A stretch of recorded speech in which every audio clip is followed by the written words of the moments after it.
નમસ્કાર. માન્ય દેશના યશસ્વી વડાપ્રધાન નરેન્દ્રભાઈ મોદીની નેતૃત્વવાળી સરકારમાં તારીખ 1 ફેબ્રુઆરીના રોજ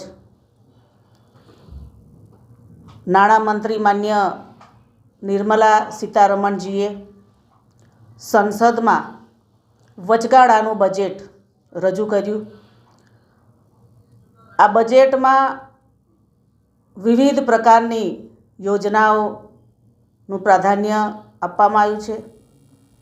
પ્રેસ કોન્ફરન્સ કરવાનો મતલબ એક જ કે તમામ જનતા સુધી આ બજેટના મુદ્દાઓ પહોંચે, એના માટે આજે પ્રેસ કોન્ફરન્સ કરવામાં આવી છે.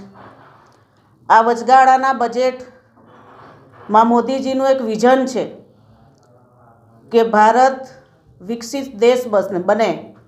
2047માં ના વિઝનને આગળ ધપાવે એવું આ બજેટમાં પ્રાધાન્ય છે.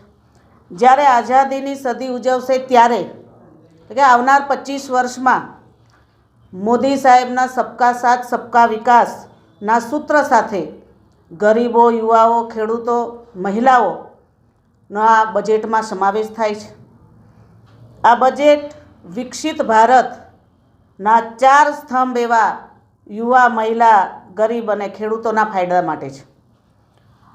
આ બજેટ 2047ના વિકસિત ભારતના પાયાને મજબૂત કરવાની ગેરંટી છે. ગ્રામ્ય વિસ્તાર અને શહેરી વિસ્તારોમાં જે પ્રધાનમંત્રી આવાસની યોજના અત્યાર સુધીમાં 4 કરોડથી વધારે લોકોને મળી છે.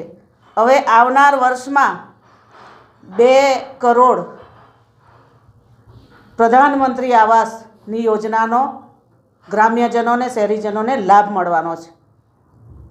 આગામી જે વર્ષો હતા એમાં જે કાચું ઘર હતું એને પાકું મકાન આપવાનું કામ આ નરેન્દ્રભાઈ મોદી સાહેબની સરકારમાં થયું છે.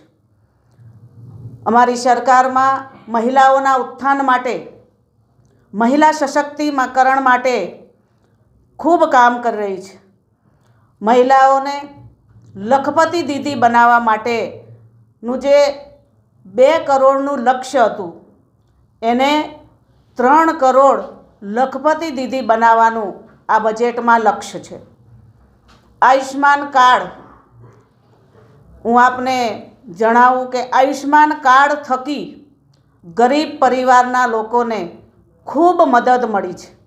આ આયુષ્માન કાર્ડ થકી હવેના બજેટમાં આંગણવાડી વર્કરો, આશા વર્કરોને આ આયુષ્માન કાર્ડનો લાભ મળવાનો છે. જે દીકરીઓ, જે મહિલાઓ સર્વાઇકલ કેન્સરથી પીડિત છે એમના હવે પછી એમના માટે આ બજેટમાં સર્વાઇકલ કેન્સરનું રસીકરણ માટેનું લક્ષ્ય છે. આ સર્વાઇકલ કેન્સરની રસીકરણ 9 થી 14 વર્ષની દીકરીઓને આપવામાં આવશે. પ્રધાનમંત્રી ગરીબ અન્ન યોજના, ગરીબ કલ્યાણ અન્ન યોજના જે કોરોના વખતથી ચાલતી આવી છે, હવે આગામી વર્ષોમાં પણ આ ગરીબ કલ્યાણ અન્ન યોજનાનો લાભ સૌને મળશે. ભારતીય જનતા પાર્ટી નરેન્દ્રભાઈ મોદી સાહેબની આ સરકારમાં ખૂબ કલ્યાણકારી યોજનાઓ ગામડા સુધી પહોંચી છે. દરેક પ્રકારની નાના ગરીબ પરિવારો સુધી પહોંચી છે.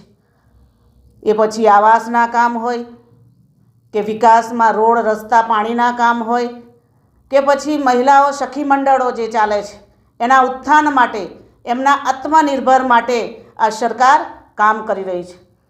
વધુમાં છોટાઉદેપુરથી ધાર રેલવે પ્રોજેક્ટ પણ 350 કરોડ ફળવાયા છે. આ કાર્ય પૂરું થવાથી વડોદરા અને ઇન્દોરનું 109 કિલોમીટરનું અંતર ઘટશે.